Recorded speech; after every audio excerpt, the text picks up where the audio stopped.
Welcome back. My name is Chris Stashnelli. I get to build, buy, and sell simple profit businesses every single day. And today we're talking about how we build brand equity on a budget, right? So this is quite literally the schematic for our revenue engine. And I'm going to take a couple of minutes here today to talk you through what it looks like, how it works, and how you could put together one for yourself as well by following some pretty simple, processes in a sense, right? Keep it simple. So end of the day, working from left to right, the goal is to convert customer relationships, right? So all of this is all about customer acquisition, right? We want to be able to acquire customers. Whoever can, invest the most money over the longest period of time to acquire customers typically wins in business.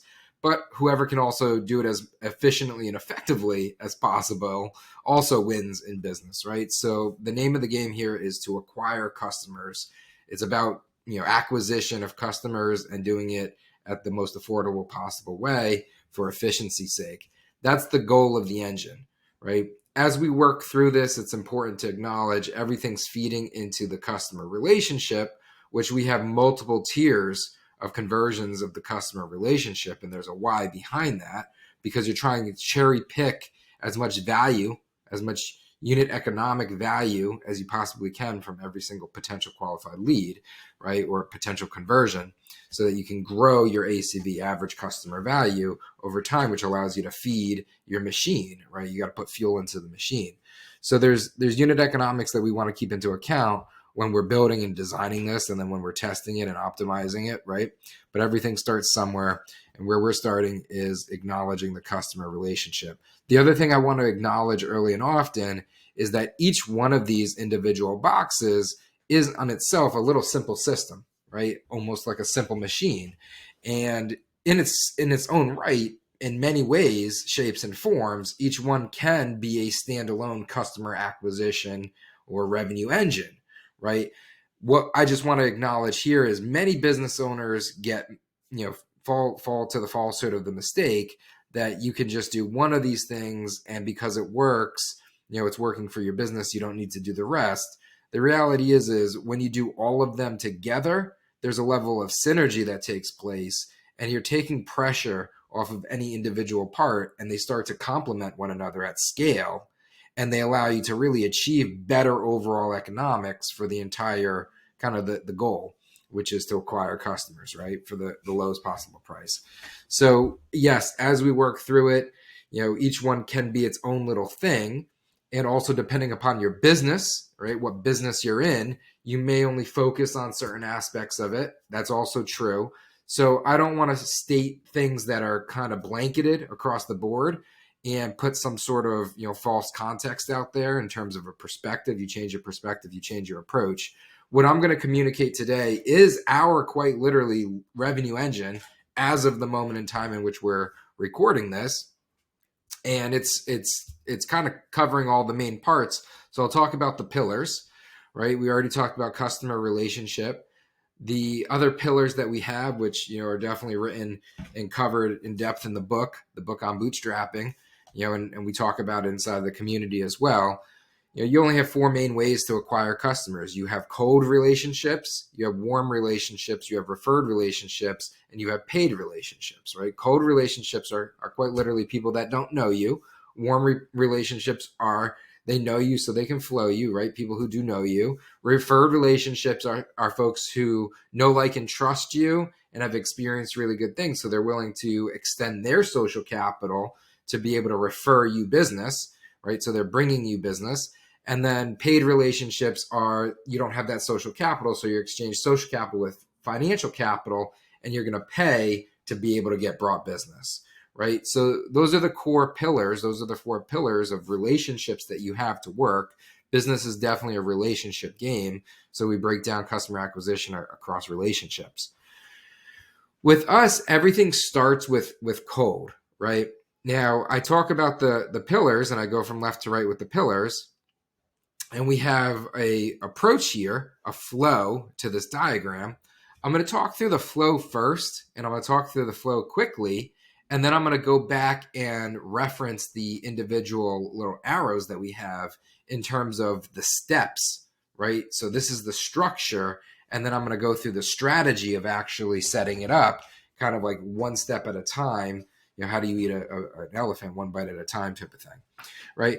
So we start with cold relationships first. It's the closest to the customer relationship, working from left to right. That's how we're going to read through this diagram, right? You always start with the end result because that's your destination, that's your goal line, right? And then you work back, right? You're working backwards to be able to drive those outcomes. And you want to focus on things that you can control, right? You can control activity, you can, things in control. You can't necessarily control, what other people are doing or how things are performing, right? So you're going to focus on, what you can control. You're going to start there, and you're going to then work your way back to be able to get the results until you touch all the pillars. So cold relationships, email outbound is typically the main primary driver, right? So that's the number one driver for a cold relationship. You're taking a qualified target lead list and you're working it, right? In our situation, the way that we do it is we leverage different types of platforms. There's many platforms out there. Examples of some are like smartleads.ai. There's a number of, apollo.io. There's, a lot out there now. And there's a lot of also lead database tools out there. There's seamless.ai. There's apollo.io, right? All of these, and I'm seeing like more and more that are coming up, like List something and other, every day there's something new. And they're fairly all affordable, right? For the most part, what most of the account maximums are is 150,000 sends, typically between 10 to 30,000 or so companies, right, on a monthly given basis. It seems like that tends to be where the max, account plans, when you're paying, usually it's like $99 a month, or maybe it's $125 a month, whatever the case may be. That seems to be what the market is supporting in terms of those max thresholds. I don't know if there's a why around that, right? So perfectly transparent about that, I don't know. That's a known unknown, but it's an observation I've made. I've made this observation that most of these have those types of plans. So when we design it, we're designing it within the frameworks, right? Within the structure, the frameworks of what exists. So something like a Smart Leads, they have 150,000 emails per month across 30,000 accounts or contacts as their kind of max plan. So when you break that down, what you want to do is think about how many emails you're sending per email address, per inbox, right? And there's standards and definitely research, right, across the board, across this entire thing. Make sure you do your own research. But there's standards of how many emails you can send per inbox per day within the realm of safety, so that you're not, you never want to be spamming, right? So you always want to, use lists that you're able to use, and you want to be able to send messages that create value and you think are in the net benefit of the recipient, right? You want to stay on the right side of spam for sure. And there's policies and procedures to follow. So definitely research those, know those before you're doing any of these things. Now, that being said, you also want to keep within, the limits of send, right? Because there are, limits of how many emails you can send in an inbox before it gets, kind of marked. And that being said, you kind of want to keep it safe. If you research it, you'll probably see maybe 100, 150. I mean, some will say more. But, what we found in our practical experience is somewhere between 20 to 40 emails per inbox per day is a pretty safe place to be once the inbox has been a little bit matured, right? Once it's been seasoned, as it may. Seasoned being, it's sent some activity, it's received activity, it's not a brand new inbox, not a brand new domain, right? It's seasoned, it's worked. When you do that, now it's just a matter of simple math, right? So if you can take 40 emails per inbox, and that you have 150,000 emails to send, and you're sending it across 30,000 contacts, right? 30, that's 5 emails per contact to get to 150,000. But the problem to solve for is really the send, right? Which is the 150. So then what you're going to be doing is dividing that out by the number of inboxes you're going to need to be able to support that with a daily send rate of 40 a day, let's say, to be safe. And then you're making a decision: am I just sending on weekdays, or am I sending in, every day of the month? For us, we send on business days. We want to respect the inbox on the weekends, right? And we want to send within business hours. So you're limited in terms of, the number of days. So that's the next parameter for you to figure out. So first parameter was the quantity of emails. Then you have number of emails per inbox, right? The number of days, right? So then you get a send per day. And then you're going to land with a number of how many inboxes you kind of need to use. And then best practice tip, this isn't our tip necessarily. This is like a universal tip that you'll find, when you're doing this or you're working with agencies that do this on your behalf, where you're on YouTube and you're researching it. Best practice is to typically set up, what we call, to a certain extent, kind of burner domains. So you're going to take your main domain and you're going to use like get or make or put or be or little words that kind of keep your brand consistent, but separate domains, so that as you're setting up these inboxes, you're setting them from each individual domain, so you don't burn out if worst case scenario something bad did happen, because there's always risk in everything that you do. If you know the risk, you start to mitigate the risk, and that's the decisions you got to make, right? So, there's always risk in these things. By doing it with separate domains and then setting up email accounts per domain, you're kind of reducing the risk as you're going to get to that scale, right? Now, this being said, I did this for like a maxed out example of 150,000 from that type of that account that I referenced, which is what is relatively available from a provider on market across the contacts. And it's just simple math and breaking it out. And I'm like, if I'm going to hit that and achieve that and max out the potential, how do I do this in a risk mitigated way? So that's the framework, right? That's the mentality in terms of the approach, the perspective, change your approach to be able to get that done, and the why behind it. So ultimately what it lands with is you're going to have a lot of domains, and they're all going to be similar to your brand, so that you're not burning out your main domain or your main brand, and you're setting up accounts for each, and then you're running this outbound machine. And you don't have to scale right away. Definitely don't. Reality is you start small, you start simple, you make simple bets, right? Start with one, new domain with 1 or 2 inboxes, then you scale as you're testing your messaging and you're working, right? But the messaging is going to go to a place. You're going to convert somebody somewhere. Now, many folks like to just say, book a call, and they'll do messaging that then converts to book a call. That's okay, right? But even if you're doing that, suggest, also leveraging a opt-in page, a landing page where you can have, better copy and intent-based messaging to be able to get those calls booked. When we do things, what we like to do is we don't like to push somebody to a call right away, and we don't like to do sales emails when we're doing cold outreach. What we like to do is identify value propositions that we've worked and invested in, right? So little types of templates or lead magnets, or realistically like products to a certain extent, something that somebody would otherwise maybe buy or that we actually sell. And we try to take these things and just give them out, right? So when we're doing cold outreach, we're trying to really just give value to the relationship as much as possible. And then the way somebody receives that value, if they're interested, so it's all intent-based messaging, and it's intent-based around a specific value add, a specific deliverable that they can then receive and then be appreciative of and say, okay, great, right? It's like, you don't just go straight for the kiss type of thing. You know what I'm saying? You got to respect the people on the other side. And a big part of everything is kind of appreciating people and having respect into the process. So we'll set up a lead magnet page, right? A landing page where somebody can put in their contact information and then get what they're looking for.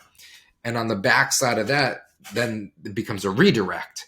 And then you're redirecting to a page or to a calendar that allows them to book a call if that's relevant for what you're doing.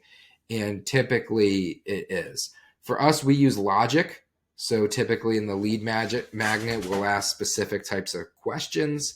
And then based off of the answers of that logic, we can self-qualify or qualify fast, which, nothing's perfect, especially when you're dealing with cold traffic.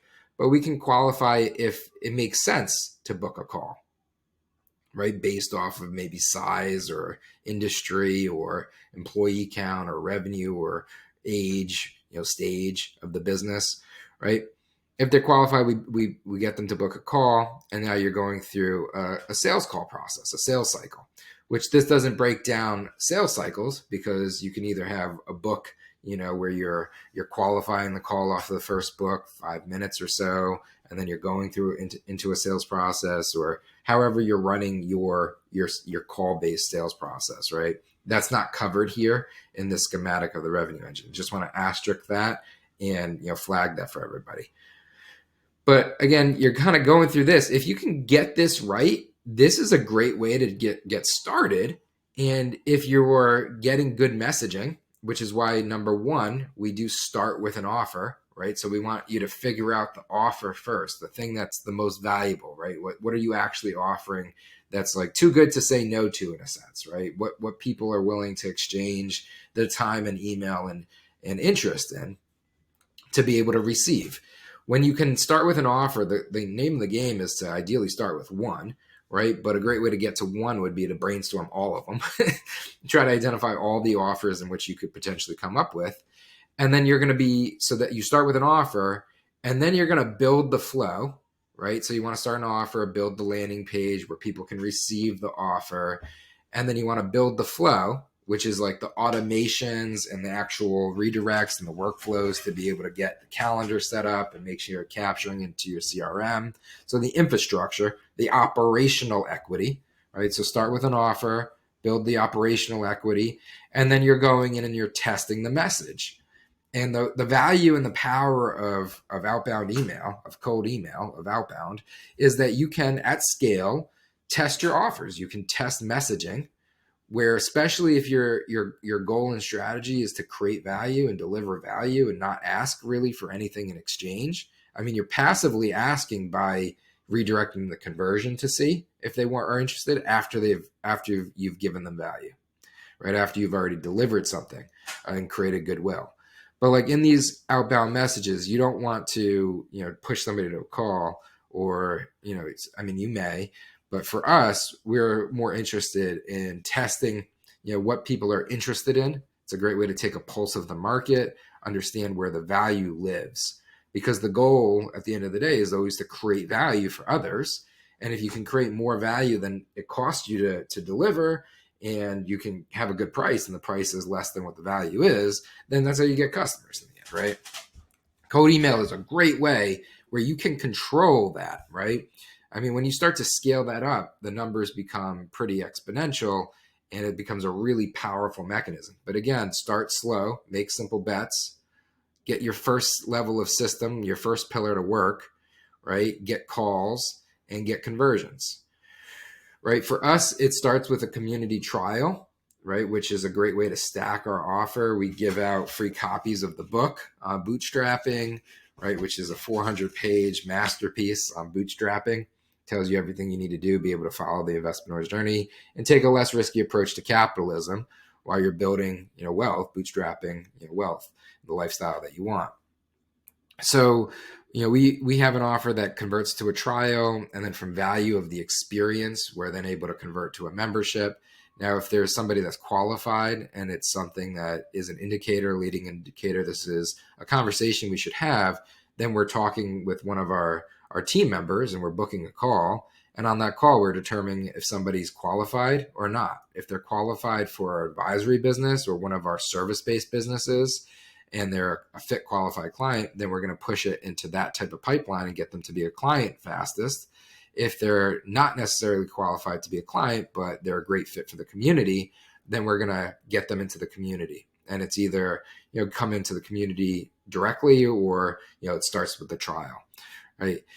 Once you have the cold relationship and that core pillar down, and that core pillar is the customer journey, right? So you're actually acquiring customers by leveraging and executing this. Then you're working your warm relationships. You're moving into the warm relationship pillar.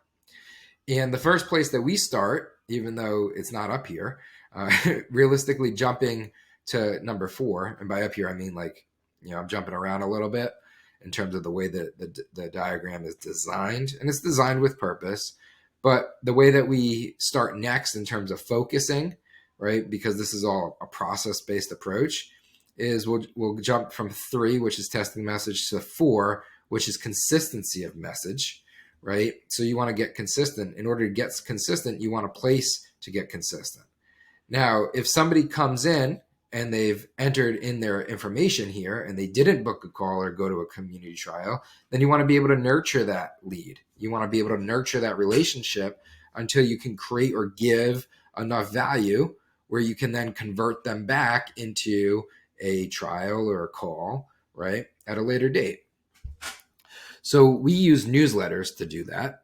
And we have our Simple Profits newsletter, which has about 50,000 subscribers currently. And what we want to do is offer value. Exchange to that value is convert them into a newsletter subscriber. And then on a weekly basis, we nurture the relationship by continuing to deliver the value that our lead magnets are. And if we're doing a great job, every time we create an issue with the newsletter, a great place to be is to either build a new lead magnet or have messaging that we can test for a new lead magnet. And all of these things are feeders. So the way to create value and to build this is to then leverage your audience, right? So in order to send and create a great newsletter, you want to have the great messaging, which resonates, and you want to make sure that you're simplifying everything. So you're, crossing off as many birds with one stone as you possibly can. And by building an audience, which is step number 5, you can test out messaging in a really lean way to determine where you should focus, because strategy equals focus. Great place to start is social, because it's really simple and you can do it at scale, right? So social, you can send 1 to 5 times daily, or go more if you want to. For us, it's 5 times across multiple channels or platforms: Twitter, LinkedIn, TikTok, etc., whatever you're on, Instagram, right? Whatever resonates with social, you're then creating, content for that then becomes like your top trending posts become potential newsletter ideas, which then become potential lead magnet ideas if you're building it simultaneously, or you're letting one feed into the next, right? And then you're integrating it back into your code. Sometimes you could go from social, right, to then test out messaging, right? You're going to create YouTubes and podcasts around your most popular pieces of content, or your most popular social posts, or your most popular newsletters, right? So where the interest is where you're going to double down and invest. And by creating the value, you're building your audience, right? And it's really important because you're learning your audience, you're learning what folks are interested in. And that's a part of this journey. The whole part of this journey is to learn, constantly be learning what people need and want, right? Hopefully what they want and also need, so that you can then position it and create value, right? From your nurture newsletter, right, you're feeding into your content strategy. But the content strategy is really more tied, hopefully, to yourself and your personal brand, right? Especially if you're running like a founder-led type of strategy. So you'll have a generic newsletter brand that is like a brand standalone off, which you can scale. You can get that to 100,000, 200, 300,000 subscribers or more. And then you're going to want to have a more intimate brand where you can personally build your personal brand and establish trust, right? At least that's what our intention is. So your content, which is created by people, then want to connect with people, right? So from your newsletter, the people who are the most interested, in our situation, it's anybody who opens 90% of emails over a 4-week period of time. So if you've opened up 90% of the emails over a month-long period, then we're like, you're probably our people and you're interested. And then we'll create an automation that then opts in to my personal newsletter, which is a paid newsletter, right? Oftentimes, I don't know when you're watching this if it is or not, but by gating the value and then giving the value, you're rewarding people for being involved, right? And it's just a nice little way to say thank you. So the personal newsletter, it comes from you individually. It's you building your brand, and it's you talking to the audience, and it's you pretty much explaining or covering or going deeper into a lot of the social content that builds that audience, and you're doubling down. And as you're doubling down and you're creating things of value, you're either redirecting some of that value, right? Maybe 10% of the time or so, you're converting that audience that intimately trusts you because you established trust because you built it into a conversion, into, book a call if it's a client side conversion, or back up into a lead magnet if you're giving away something that's special, right? And then it could go into your flows. So this is a really important. Now, what I didn't touch on earlier is the color coding. And now we're to the point where we got to green, right? And we're getting to conversions. So we just kind of work through all the colors. So let me talk about it quickly so that we can close that circuit, right? And follow along.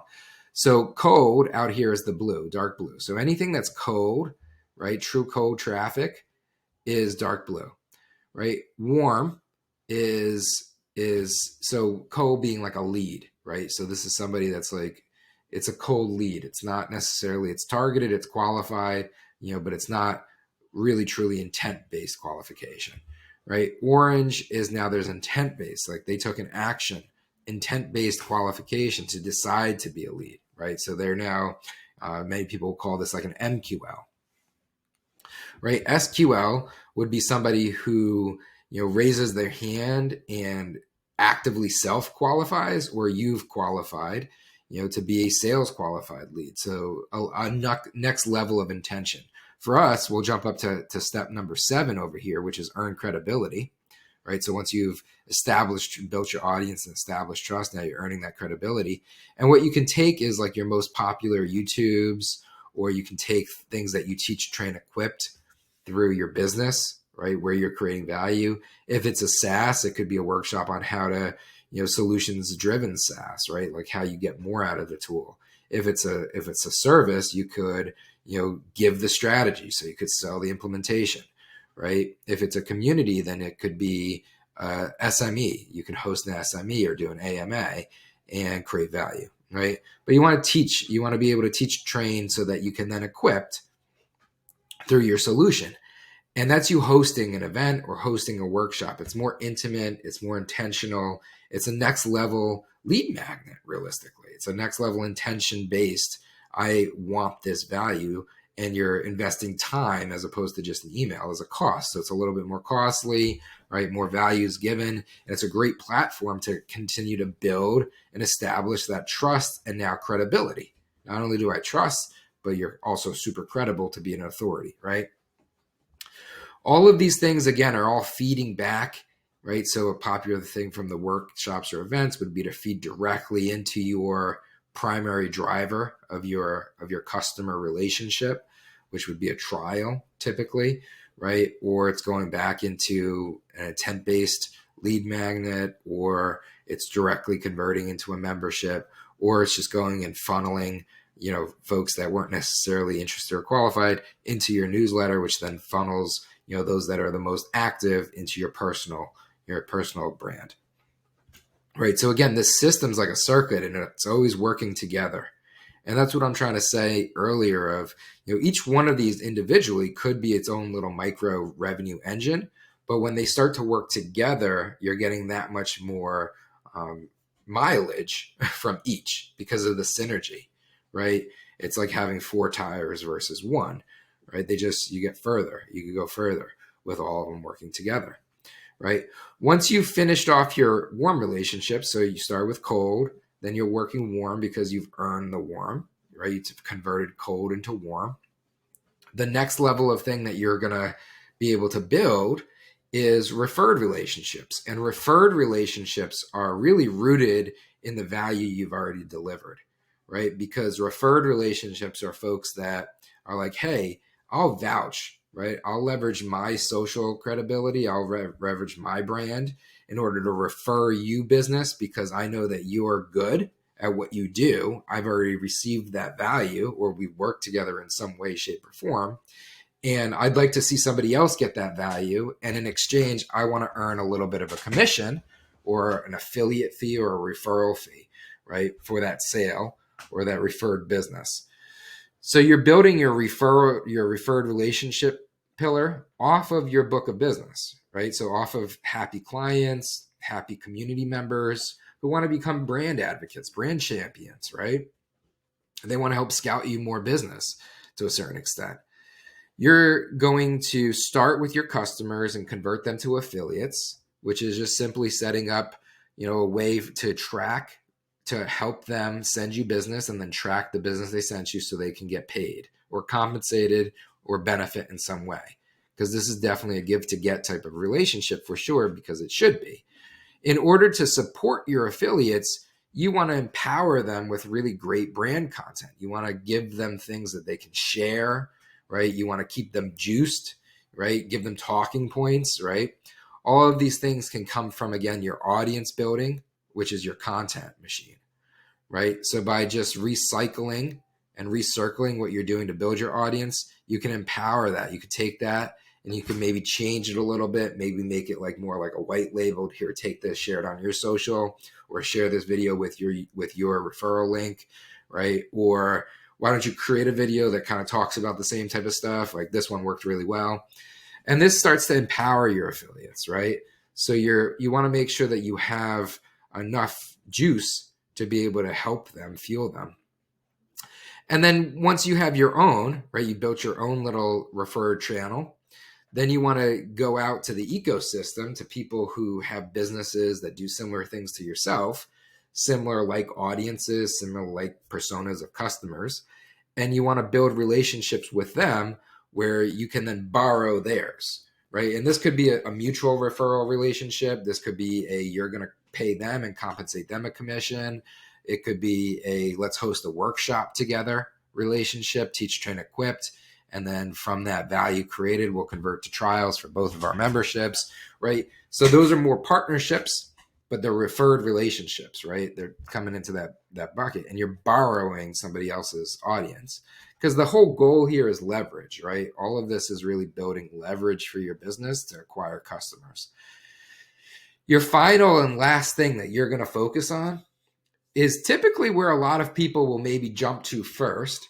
And if you're an established and you're a secure entrepreneur or investorpreneur and you've done it a few times and you have a budget and you feel confident and you know what you're doing, that's okay, because you can cut out a lot of the hard work or things that take time. You can save some time with money, right? Realistically, money is just a tool that typically buys us time in the first place, right?